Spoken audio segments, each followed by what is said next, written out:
toàn thể quý vị đứng dậy chào mừng sự hiện diện của Ngài David Johnton, toàn quyền Canada.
Xin cảm ơn quý vị.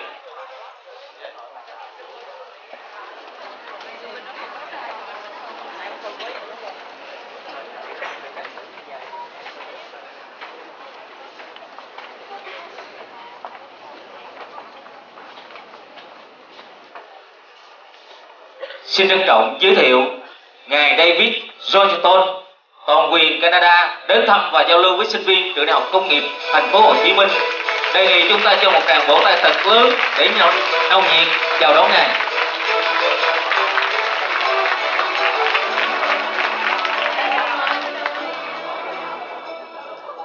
Tháp tùng Ngài toàn quyền có Đại sứ và Tổng lãnh sự Canada, Chủ tịch và CEO Phòng Thương mại Canada, Chủ tịch Hiệp hội các trường đại học và cao đẳng Canada, CEO Boller Mobi, giáo sư nhân chủng học, Giám đốc chương trình cao học về nghiên cứu châu Á Thái Bình Dương, Đại học Toronto, Chủ tịch Hội đồng Nghiên cứu Quốc gia Canada, Chủ tịch và CEO Quỹ sáng tạo Canada và nhà văn. Về phía Trường Đại học Công nghiệp Thành phố Hồ Chí Minh, xin trân trọng giới thiệu tiến sĩ Trần Tuấn Anh, Thứ trưởng Bộ Công Thương, Hiệu trưởng Trường Đại học Công nghiệp Thành phố Hồ Chí Minh và các thầy cô trong ban giám hiệu, trưởng các đơn vị, quý vị phụ huynh và toàn thể sinh viên CH tốt nghiệp năm học này.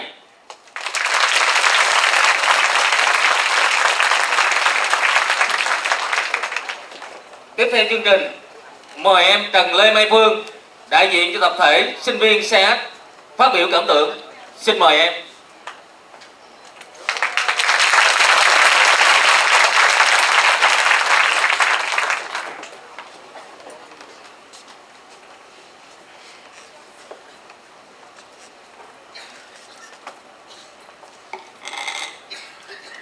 Good afternoon, His Excellency, the Governor General of Canada, distinguished guests, ladies and gentlemen.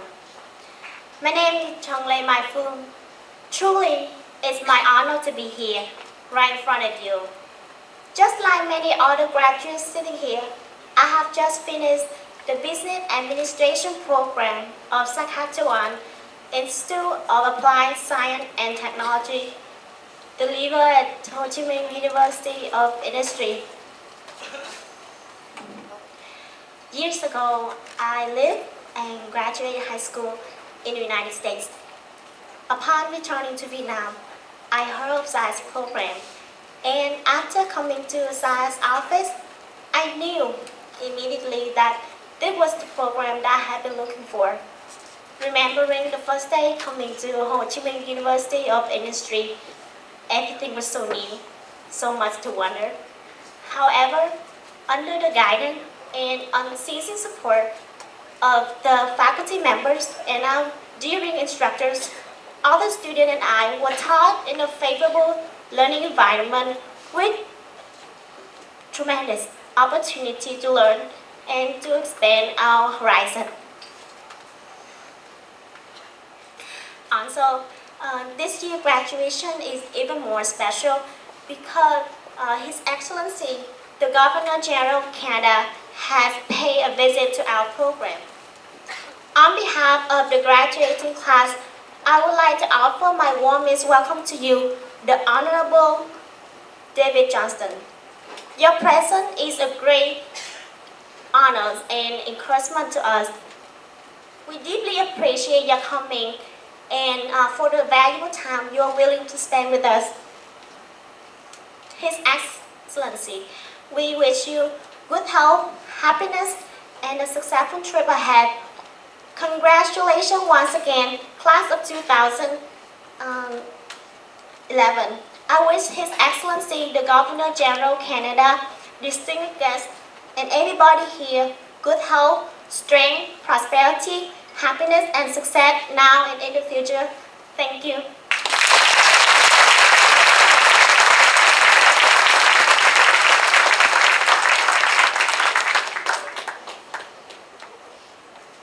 Sau đây, xin kính mời Ngài Toàn Quyền có vài lời phát biểu với quý vị. Trân trọng kính mời.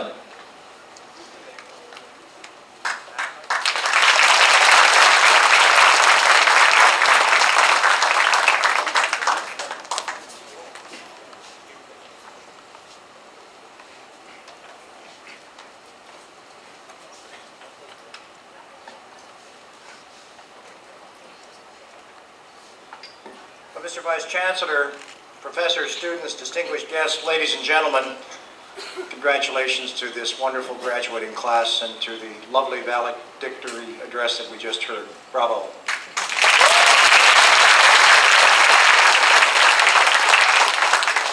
This is an especially great time to be celebrating learning because on November 20th we celebrate National Teachers Day. And what an appropriate thing it is to do to celebrate teachers in our society. When I gave an installation address about 13 or 14 months ago on the subject of a smart and caring nation, I said to the people listening, if you remember only 3 words of what I say today, remember these: cherish our teachers. And we cherish the teachers today who've done so much to bring these marvelous young people to graduation. Let me begin with a few words on diplomacy. For decades, the people of Canada and Vietnam have enjoyed strong and friendly relations in many areas. And that includes the important sphere of post-secondary education, particularly in the case of this university through your long-standing partnership with the Saskatchewan Institute of Applied Science and Technology. This is a model for student and faculty exchange between not simply 2 institutions, but 2 nations. Hundreds of graduates from the CIAST Business Administration program are now helping Vietnam to develop its knowledge-based economy, and a number of students have gone on to further studies in Canada. I was saying a moment ago when I was speaking to some of the senior colleagues in the administration of the university that we celebrate partnerships like this for 3 reasons. First of all, the exchange of young people is the best way of improving that most important connection, and that is people-to-people connection. Secondly, it's an excellent way upon which to build trade relationships. And thirdly, if there's one way to reduce conflict in the world and bring the conditions of peace, it's young people getting to know one another and knowing their cultures. Je suis également enchanté de souligner le succès de plusieurs autres partenariats entre des écoles canadiennes et des établissements d'enseignement au Vietnam, et la promesse de bien d'autres à venir. Le mois dernier seulement, 70% des établissements d'enseignement canadiens ont participé à la 3e semaine de l'éducation du Canada au Vietnam. Et il y a un nombre croissant d'étudiants vietnamiens qui choisissent d'étudier au Canada. I'm simply delighted to note the success of several other partnerships between Canadian schools and institutions in Vietnam, and the prospect of more to come.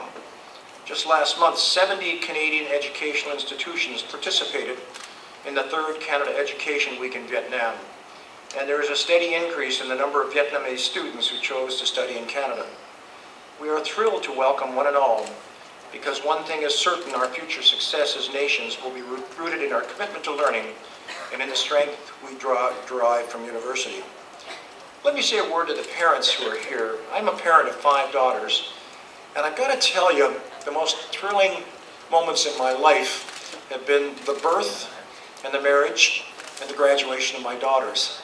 I have now, with 5 of them, been to 13 different university convocations, And men are not supposed to weep or cry, but I'll tell you, I shed tears of happiness when I see my children graduating as yours are today.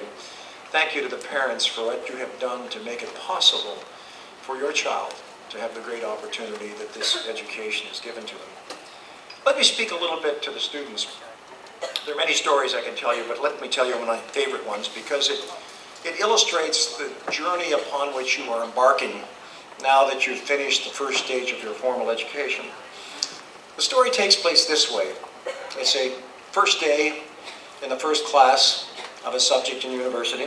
Could be philosophy, could be economics, could be history.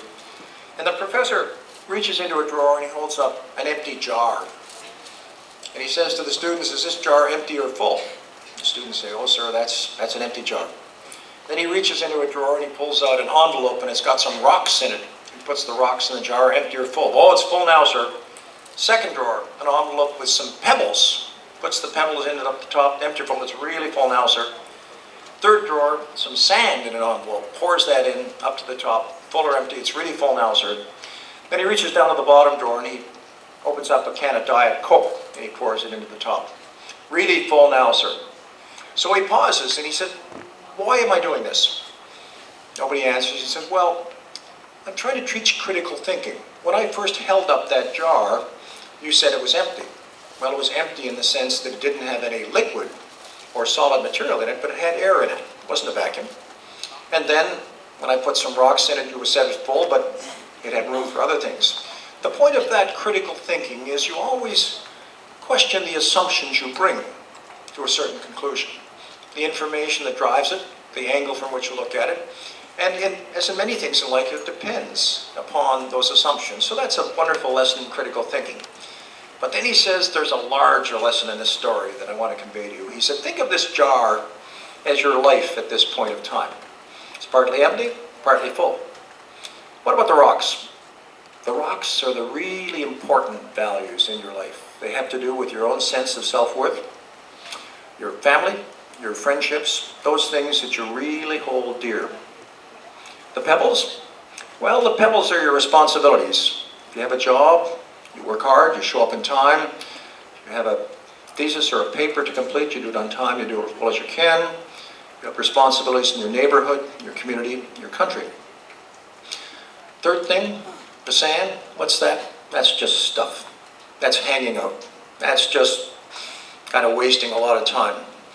And what I want you to understand is if you fill your jar with sand first, there's no room for the pebbles and no room for the rocks. So get the rocks in there, well placed, and then the pebbles, and then perhaps a little bit of sand. And then, good professor that he is, he pauses, waits for a minute. Finally, a courageous girl in the back puts up her hand and says, but sir, what about the can of Diet Coke? And he says, that's just to remind you that there's always time to sit down and have a cool drink with a good friend. I'm the father of 5 daughters, and they've taught me so much about the ways of the world. I've seen firsthand the positive impact that education has on our children, and by extension on our communities. And I want especially to underline the importance of international education.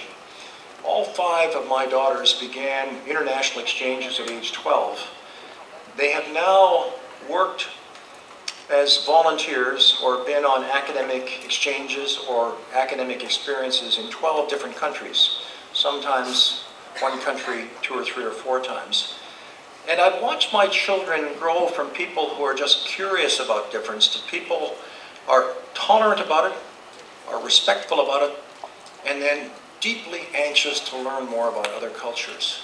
And while they're proud citizens of Canada, they're citizens of the world. And they will do much to bring our world closer together. One of my favorite books, my grandchildren call me Grandpa Book, because I always bring books to them, read them, is a book, it's a French book by the author Saint-Exupéry called Le Petit Prince, The Little Prince. And in it, Saint-Exupéry says, I am different from you, but because I am different, I do not diminish you, I enrich you. I have a deep love of learning, and I believe in the universal power of education to change lives for better.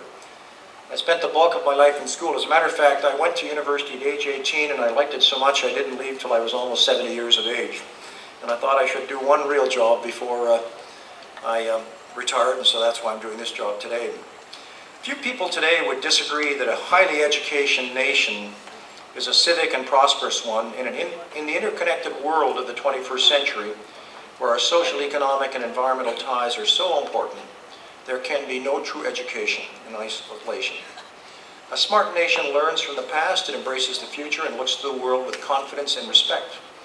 The diplomacy of knowledge works on many levels: local, regional, national, international. And when we achieve the right mixture of communication, expertise, and creativity, remarkable things happen. How should we proceed? Well, in today's world, leading educational institutions are at the forefront of several key frontiers. First of all, universities can and must be leaders in fostering collaboration at all levels, like this partnership we celebrate today. Our aim must be to differentiate ourselves by developing and building on local strengths and expertise, while constantly seeking new partnerships and opportunities further afield and internationally. We must be strategic and must work collaboratively in sharing specific needs and goals, and in planning for the mid to long term future. To do this effectively, universities must understand the dynamics of the 21st century knowledge economy. And this is where your business program is so valuable. The best way to enhance knowledge is to share it widely, which is why the development of creative clusters is so important. I was saying earlier in my discussion with the members of the senior administration that when I took on this job, I had to develop a coat of arms and had to think about things that were important in my life. And you have symbols that represent this in the coat of arms. One of the symbols is 5 books, which represent my 5 children and the growth that comes about from them. And then at the top of the coat of arms, there's a candle. The candle, in Thomas Jefferson's words, represents knowledge, the light, the enlightenment of knowledge. And Jefferson once said that when you light your unlit candle from my lit candle, my light is not diminished, it's enhanced. And in so doing, we illuminate the entire world. Finally, universities must rededicate themselves to their role in transmitting the civilization of the past to that of the future, in order to ensure that the traditions and cultures that constitute our unique contribution to the world are understood and respected. I have to tell you, one of the most memorable moments in my life occurred yesterday. We were in Hanoi, and we went to the Temple of Learning, which covers a vast expanse of park land with magnificent old buildings in the center of Hanoi. And that Temple of Learning has been there for over 1,000 years, with a university existing over 1,000 years. In Europe, the oldest university is Bologna in Italy. It's 1,000 years old. Your university has been here for 1,000 years. And in the center of the city of Hanoi, for decades and decades and centuries, the citizens of this country have shown their respect for learning by seeing that Temple of Learning and drawing inspiration from it. At this point, we ask ourselves, what's the common thread that unites these various learning frontiers into a single horizon? The answer, I believe, is communication. The revolution in global communications introduces new possibilities for dialogue and makes knowledge accessible as never before. As never before. Think of this time in history. In Western Europe, the printing press revolutionized how we learned and how we develop our societies. It took 3 centuries for the printing press from the 16th century to reach a majority of the population of Western Europe.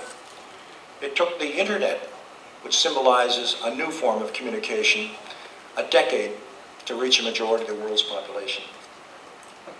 Our experience in Canada has taught us that communications can be a powerful tool in uniting people of different backgrounds across vast distances, and a similar effect can be observed today across international borders.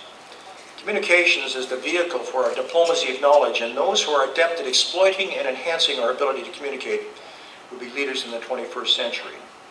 Well, let me end by congratulating you students who are graduating today.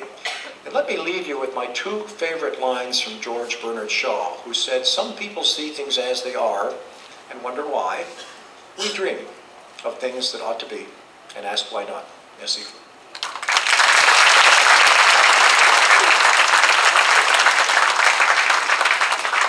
Tiếp theo là phần giao lưu giữa Ngài David và sinh viên Đại học Công nghiệp Thành phố Hồ Chí Minh. Mời các em đặt câu hỏi. Xin mời.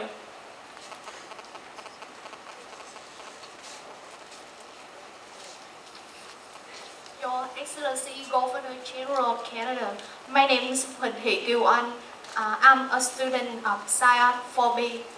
Your visit today truly an honor for all of us, knowing that during your official visit, you would visit Singapore, Malaysia, and Vietnam, and I am sure each country you would leave with different impressions on you. So, what do you think of Vietnam? And could you please tell us your feeling when you visit Vietnam for the first time?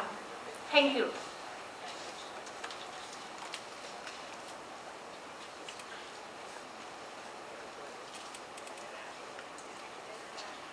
Well, thank you for that question.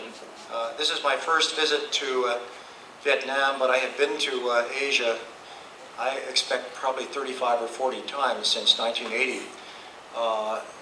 What impresses me especially about Vietnam is the warmth and the welcoming nature of your people. I think Vietnamese people have a special gene that just causes them to make strangers feel at home right away. So that would be number one impression. The second impression I would have is how well you unite the old and the new. I mentioned the Temple of Learning, which had such an impression on me yesterday. Any society that pays that respect to learning is clearly on the right direction. But you also have the capacity to bring new ideas into what you do. Yesterday we visited a farm growing vegetables where some Canadian technology to ensure safe food was being used and developed, and in building this technology together, one was ensuring a safe food output and more prosperity for the farmers. So I think that's something that Vietnamese people do very well. We have two of our delegates with us. Where are Kim and He? Kim, where are you? Kim, please stand up. He, would you please stand up? Now these two remarkable Vietnamese Canadians represent 250,000 people of Vietnamese origin who've chosen to make Canada their home. Kim, among other things, is an author, a writer, and a few months ago I had the enormous pleasure of conferring on her the Governor General's Prize for Literature, the best achievement in literature in our country.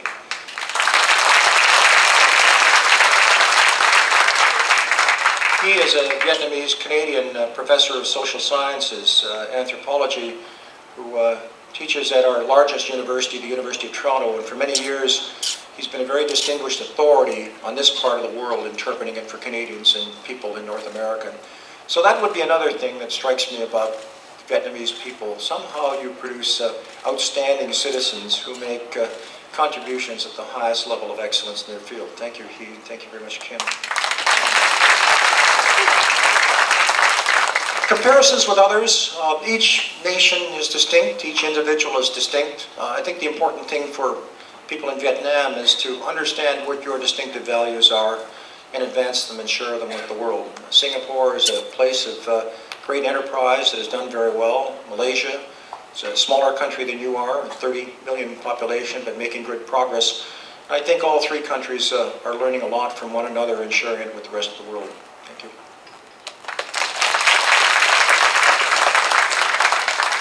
Tiếp theo xin mời câu hỏi thứ hai.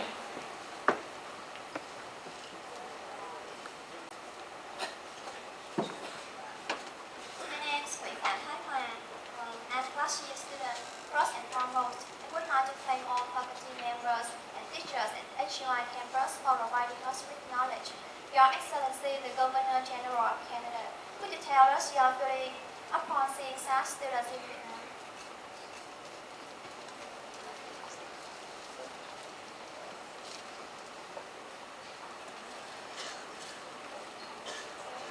Can you repeat your question, please?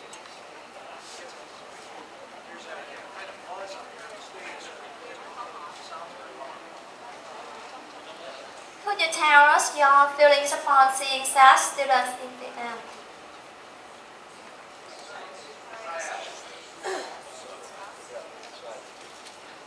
Well, I'm not entirely objective on the question of my feelings about SIAD. David, it's an outstanding institution and helps to pioneer so many things in Canada. First of all, One of the things that SIAD does, and there are other institutions in Canada, is it's a very nimble institution in responding to changing needs. I mentioned a moment ago about how quickly communication is changing, the internet changing our world. 15 years ago, we didn't use the internet. Heavens, the devices we use today are dramatically different than the devices used 5 or 10 years ago. What's good about institutions like SIAD is they work hard at understanding that. They work hard at looking at new directions and adopting their teaching and applied research programs to do that. And I think one of the reasons SIAD is so glad to be partnered here is you learn an awful lot by having comparative experiences. What's happening in other societies? What's happening in different cultures? And what can we learn as a consequence of that? Final thing I'd say about SIAD is Canada's a very interesting country. We have 34 million people. We have 10 provinces. And if you look at our history, there has been an imbalance. Sometimes one part of the country is relatively wealthy, another part of the country is relatively poor. And the good thing about Canada is one region of the country helps another region of the country. Saskatchewan has been a farming area which went through a terrible time in the Great Depression. Not only a monetary collapse, but we had drought year upon year upon year. But the people of Saskatchewan are very tenacious and very inventive. And they created institutions like SIAD to help them combat those forces of nature and overcome them. Today, Saskatchewan happens to be a very wealthy province in our confederation. But the leadership of that province doesn't say, well, now we're doing pretty well, we can kind of forget about the rest of the country. They're earnestly determined that they will share their wealth and their expertise so that all Canadians prosper. And that's a great thing about Saskatchewan.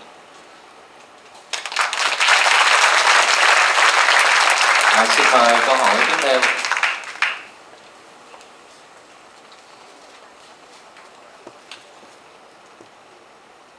Your Excellency, the Governor General of Canada. My name is Michael Hoykat. I'm from South Province. I learned that you used to work in education sector for a long time. So could you give us some advice so that we can study well? Thank you.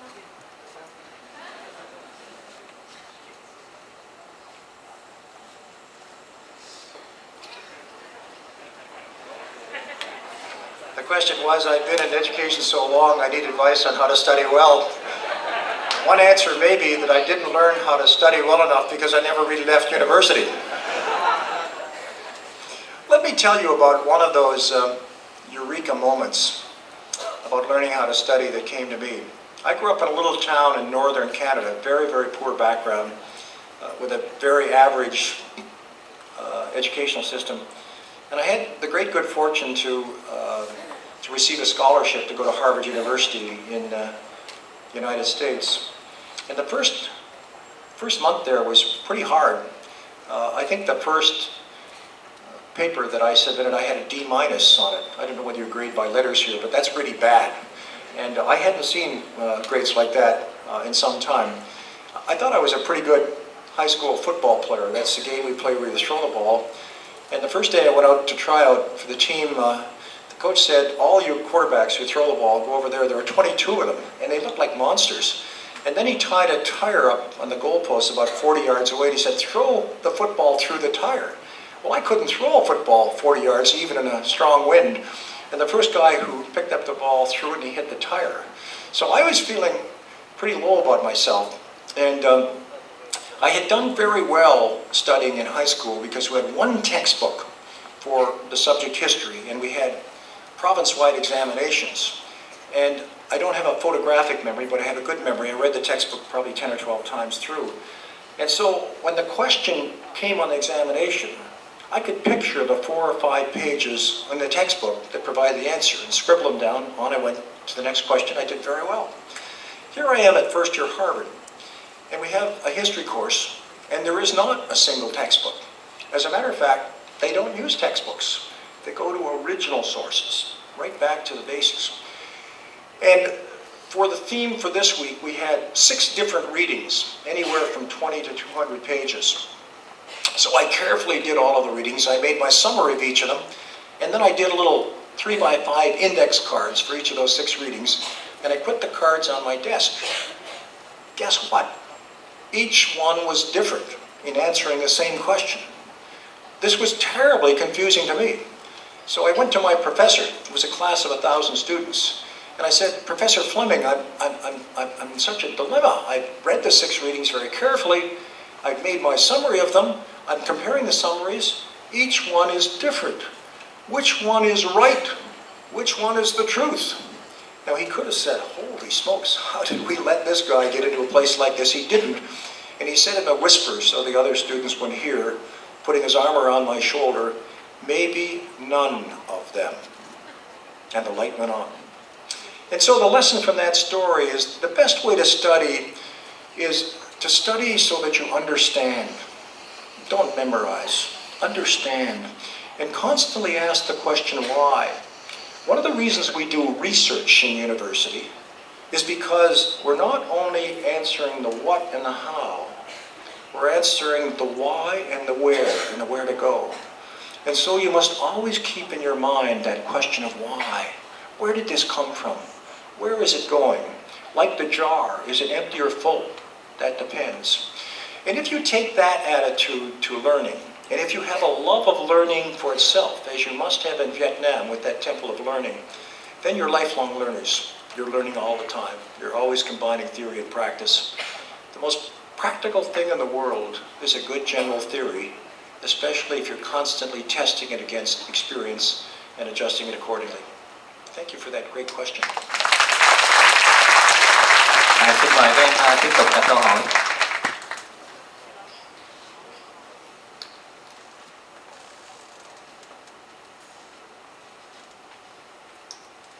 Your Excellency, the Governor of Canada, my name is Hoàng Thị Phương Thảo. Today in my graduation, as you may know, Vietnam has a young labor workforce, and on the basis, do you have anything to say to the young generation, and as well as the past students in Vietnam? Thank you.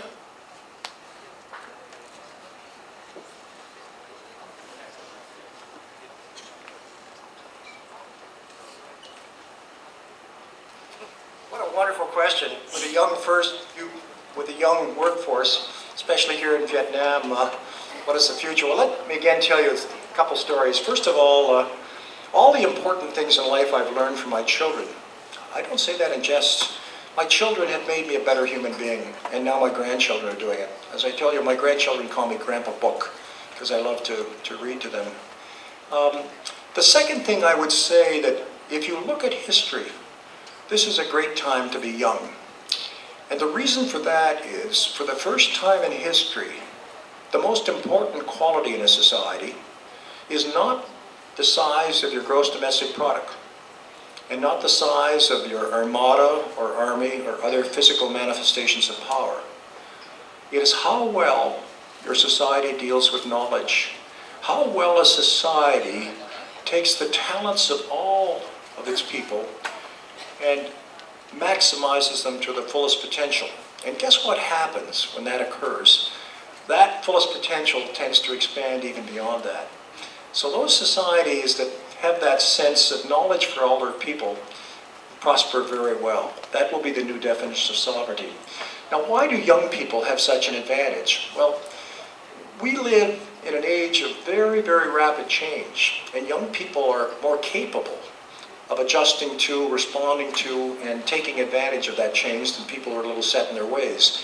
I call it the courage of the innocents. And I'll tell you a story that best illustrates that. I mentioned the internet a moment ago. Do you know how the internet came about? Does anybody know how the internet came about? Anybody? Anybody know the word DARPANet? DARPA, D-A-R-P-A net? Does that ring a bell with some of you? Well, here's the story. And bear in mind, at the end of this story, it's all about young people.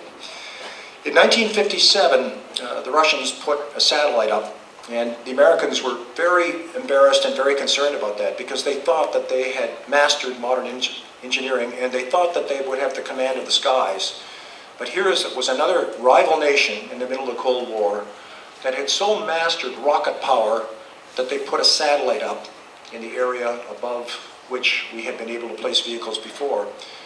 President of the United States then was President Eisenhower. He did two things. One is well known. He started NASA, North American Space Administration, which then managed to put a man on the moon some years later.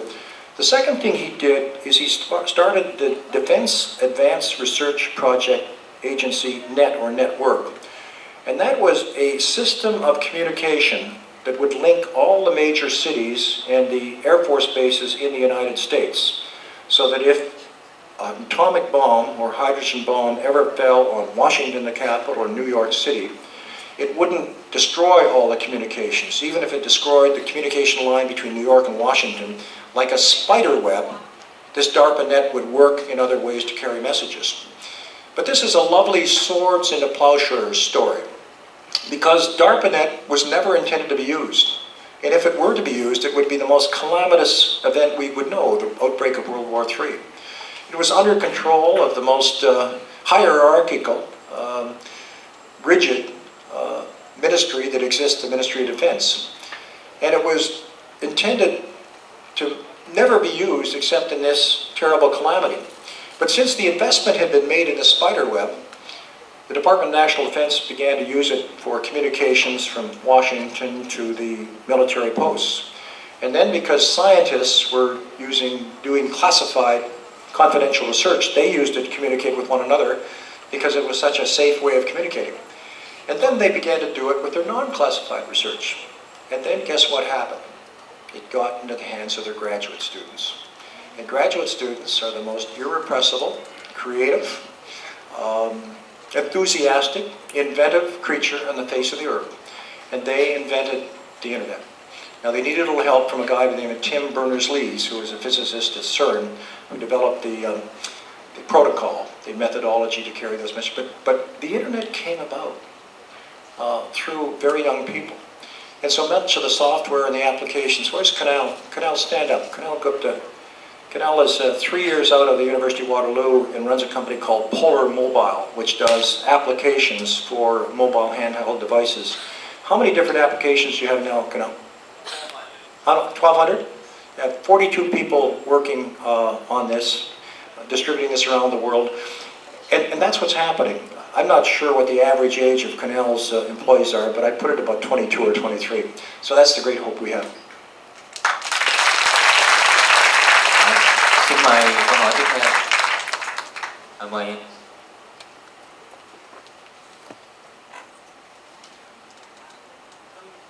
Good afternoon, dear Governor General of Canada. My name is David Johnton.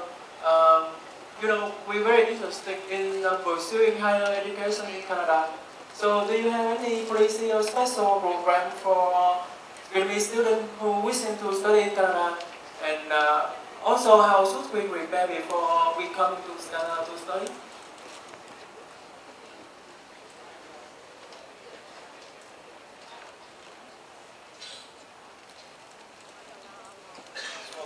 The question is, if one is interested in post-grad study in Canada, how does one go about it, and what are the good places? The latter is a little difficult. David, I want you to watch my answer with great care. Paul Davidson, who is the president of the Association of Universities and Colleges of Canada. Paul, stand up so we know who you are. Paul will be answering watching my answer with great care, because Paul represents 95 universities and colleges in Canada. The first thing I would say is that Canada has a very good public education system. We have very few private institutions, and we have a really good public education system because Canada has worried a lot about equality of opportunity. And the trick, of course, is to have equality of opportunity and excellence too. So for many, many decades, Canadians have tried to be sure that there is accessibility to all areas of our educational system for people of any means, as long as they had the talent and drive. Now the conclusion from that is you can't go wrong doing postgraduate study at any Canadian institution. If it's offering postgraduate programs, they have to be competitive or they won't draw students, and they have to be constantly reinventing themselves or they won't be in business. And they're particularly interested in having international students. My institution, one of which I was just president until 13 or 14 months ago, now has about 35% of its graduate students being international. and just bordering on 20% of its undergraduate students being international, because they provide such a wonderful, broad learning experience. So you can't go wrong in doing graduate studies at any Canadian institution in the area that you're interested in pursuing. Now, how you do it is, first of all, you have to do well in your studies. Fortunately for graduate studies, as opposed to undergraduate studies, the funding help is substantially greater than it is at the undergraduate level, and so one competes for that funding, and in very many cases, one can find it. The other thing I would say is that if you're doing graduate studies in many disciplines, you quote, work, unquote, while you're studying. And very often that work is as a research assistant, where you're actually helping your professor in his or her laboratory to advance their own work, and you're paid for that. And/or you are a teaching assistant, where you as a graduate student are helping to be a seminar leader or a tutorial leader for first or second or third year undergraduate students, and you're paid for that. So those opportunities are quite substantial, and international students do very, very well in Canadian universities. Xin mời Trang tiếp tục đặt câu hỏi.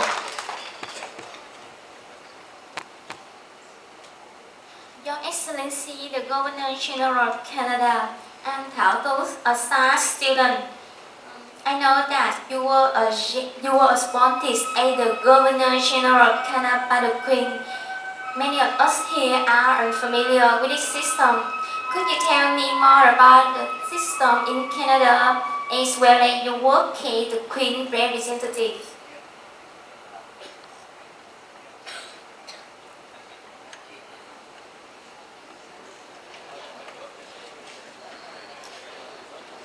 What a great question. How my role as Governor General works for our governmental system. Let me try to be brief on that, because we could be here for a long time. First of all, it's a system that has evolved over history. We have what we call a representative parliamentary democracy with a constitutional monarchy. That sounds a bit like a contradiction, doesn't it? You have a monarch, kind of king or queen, and yet you have a democracy that elects people into office.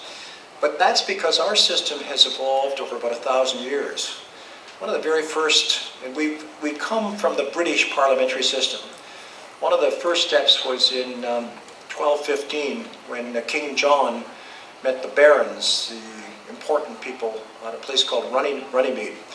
And there, the barons required him to sign a Charter of Rights, which gave rights to citizens and began the process of giving them representation. And so 800 years later, in Canada, we still have a monarch. We recognize Queen Elizabeth, who's the Queen of the United Kingdom and also the Queen of Canada, but she doesn't rule directly in Canada. The Canadian people, through our elected members of Parliament, and the Prime Minister and the Cabinet, actually recommend a person to the Queen, which she then accepts and appoints as Governor General. And I have the great privilege of being the Queen's representative in Canada, and I am in that position because the Prime Minister with his colleagues recommended I take that role. Now, what do? Well, the Governor General essentially does 5 things.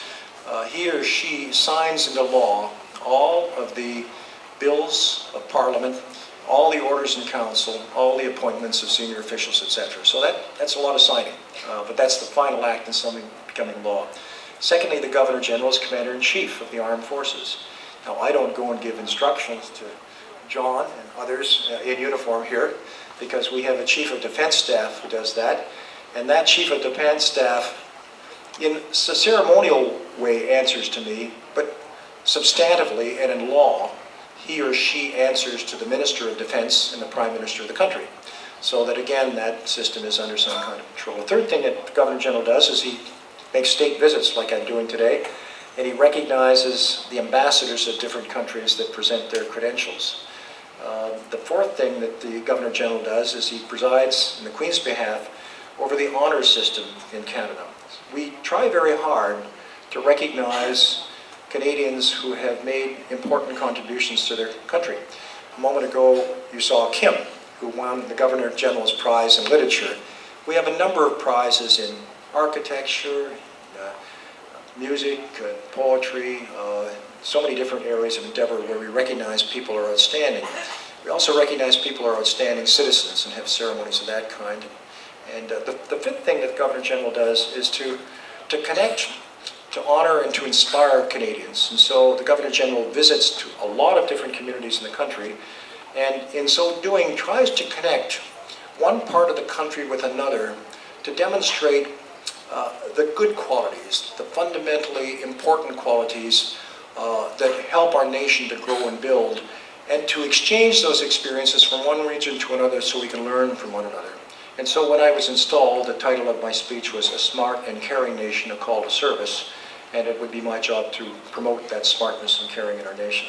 So it's a role that is very substantially constrained, as it should be, by our elected members of Parliament.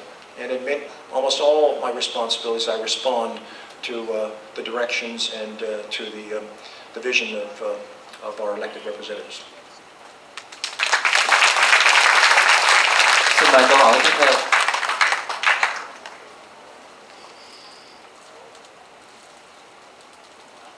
Your Excellency, the Governor General of Canada. My name is Lê Thanh Vũ, a junior at SciAt program. I have always tried my best in studying. However, I feel that I still need more efforts as well as knowledge in order to have the competitive advantage with friends studying abroad.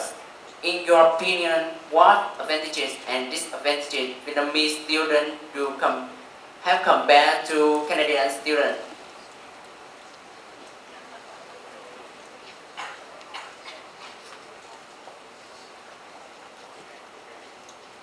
Well, let me say what you do well. First of all, as I mentioned a moment ago, this is a question of the competitive advantage of Vietnamese students in Canada. First of all, you come from a society with an enormous respect for learning. That's so precious. The parents in this room are so conscious of how learning has been for their children. And when you have a society that cherishes learning that way, the young people who benefit from it share that passion, that commitment, and that takes you a long way. Secondly, Vietnamese students work very hard. They know that sometimes knowledge is difficult and you really have to apply yourself, but they do well through that. And I think the third advantage they have is simply the fact that they're studying in a different culture. They have demonstrated the courage to reach beyond their own comfort zone, which is to be right at home where everybody is just like you and talks the same language, same values, etc. Vietnamese students are entrepreneurs, they're pioneers, they're reaching out and seeking experiences above and beyond their own. And as I said about my own children, when they reach out and expose themselves to different conditions, it really causes one to grow. My number 5 daughter taught English and French in a Russian high school for 1 year. And she would say it was extremely difficult. It was in the city of Kaliningrad, which was in a very difficult situation with the collapse of the Soviet Union. Enormous chaos just in being able to meet her students each day and to teach. And she said she was hanging on by her fingernails each day, not quite sure if she could manage to get through and get ready for the next day. 2 or 3 years after that, she says it was the best year in her life because she learned how to be resilient and adaptable. Some of you would know Darwin's theory of evolution and biology. Darwin once said it's not the strongest or the fittest of our species that will survive and thrive. It's the most resilient. And I think Vietnamese students have a great deal of resilience.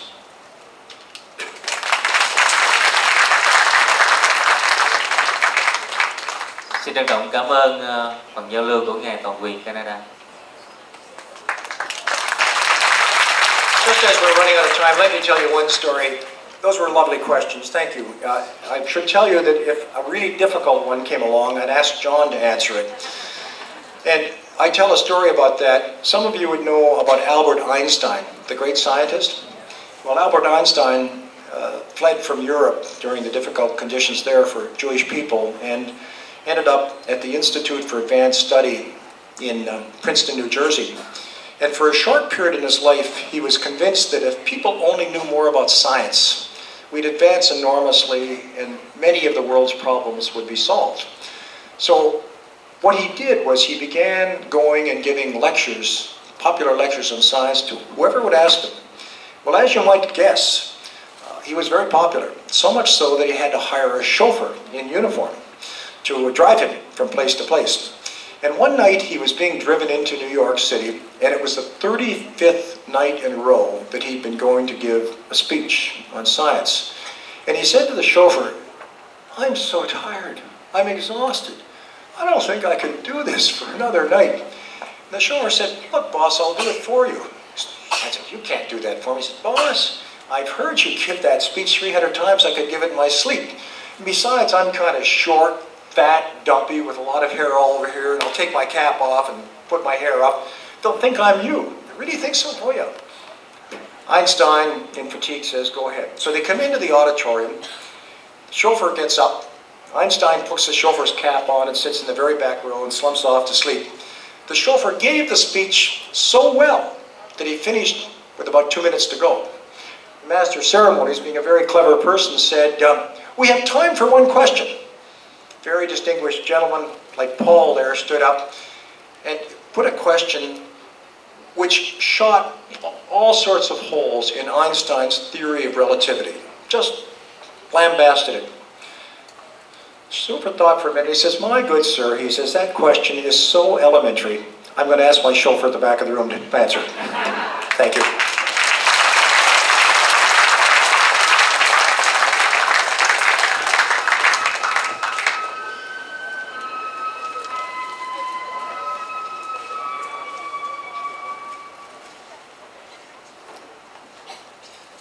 Tiếp theo sau đây xin được trân trọng kính mời tiến sĩ Trần Tuấn Anh, Thứ trưởng Bộ Công Thương, Hiệu trưởng Trường Đại học Công nghiệp Thành phố Hồ Chí Minh phát biểu.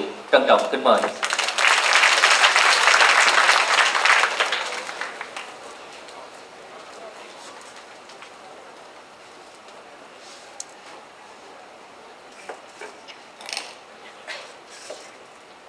Kính thưa Ngài David Johnton, toàn quyền Canada.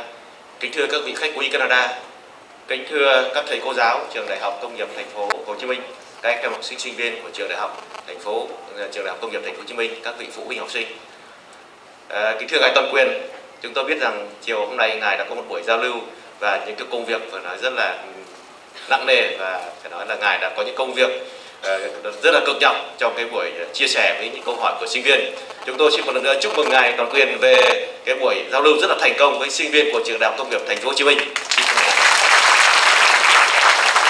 Và tôi cũng xin phép được thay mặt cho sinh viên của Trường Đại học Công nghiệp, các thầy cô giáo và sinh viên của Trường Đại học Công nghiệp Thành phố Hồ Chí Minh xin gửi lời cảm ơn chân thành và những lời lòng biết ơn chân thành nhất tới Ngài toàn quyền về một buổi giao lưu thật sự rất thú vị và bổ ích, không chỉ riêng cho sinh viên của Trường Đại học Công nghiệp Thành phố Hồ Chí Minh mà cả đối với chúng tôi, các thầy cô giáo và những người làm công tác quản lý của tại Trường Đại học Công nghiệp Thành phố Hồ Chí Minh. Đặc biệt, Ngài thông qua buổi giao lưu này, Ngài toàn quyền mặc dù rất bận với những công việc trong cái mối quan hệ chính trị quốc tế cũng như mối quan hệ giao lưu và song phương giữa hai nước, nhưng đã dành một cái thời gian rất lớn để chia sẻ một cách chân thành, một cách rất là sâu lắng và một cách rất là toàn diện đầy đủ với tất cả những cái câu hỏi trong các khía cạnh và lĩnh vực của sinh viên của Trường Đại học Công nghiệp Thành phố Hồ Chí Minh. Những sự chia sẻ cả về mặt tình cảm cũng như những hiểu biết rất sâu rộng và những ý kiến rất chân thành trong như những lời chỉ bảo cho sinh viên của Trường Đại học Công nghiệp Thành phố Hồ Chí Minh. Tôi cho rằng đó sẽ là những hành trang và những cái giá trị rất là quý giá cho sinh viên của Trường Đại học Công nghiệp Thành phố Hồ Chí Minh, để cho các em cũng như thế hệ trẻ của Việt Nam nói chung sẽ có được những cái cơ sở hiểu biết đầy đủ, toàn diện và đúng đắn hơn nữa về giá trị của học vấn, về giá trị của trí thức, cũng như về những công việc đang đặt ra cho thế hệ trẻ trong xây dựng và phát triển đất nước Việt Nam, cũng như cho các mối quan hệ hợp tác quốc tế, trong đó có quan hệ hợp tác giữa Việt Nam và Canada. Và vì vậy thì chúng tôi đại diện cho lãnh đạo của Trường Đại học Công nghiệp Thành phố Hồ Chí Minh cũng một lần nữa xin bày tỏ lòng biết ơn chân thành tới Ngài toàn quyền cũng như các bạn Canada đã đến tham dự buổi lễ trọng thể ngày hôm nay, và đặc biệt là giao lưu với các em sinh viên của khóa đào tạo hợp tác giữa Đại học Công nghiệp Thành phố Hồ Chí Minh với Học viện Science của Canada. Và chúng tôi cũng xin chia sẻ một điều với Ngài toàn quyền và tất cả các bạn Canada.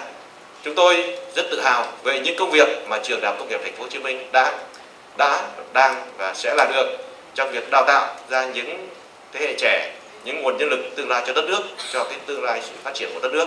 Và đặc biệt chúng tôi cũng rất tự hào về những mối quan hệ hợp tác và những thành quả của mối quan hệ hợp tác tốt đẹp mà chúng tôi đã có được và đang có được với Học viện SAIS cũng như là các đối tác của Canada và thế giới.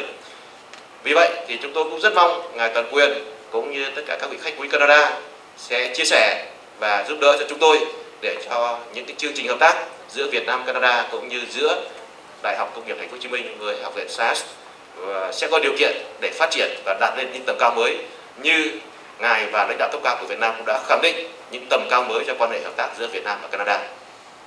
Và by then I would like to follow my student to wish you the General Governor of Canada, His Excellency the Honorable David Johnton, the success, the good health, and the prosperity, and also the very successful visit to Vietnam.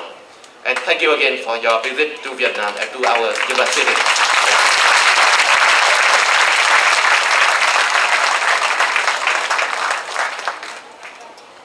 Xin trân trọng cảm ơn tiến sĩ Trần Tuấn Anh.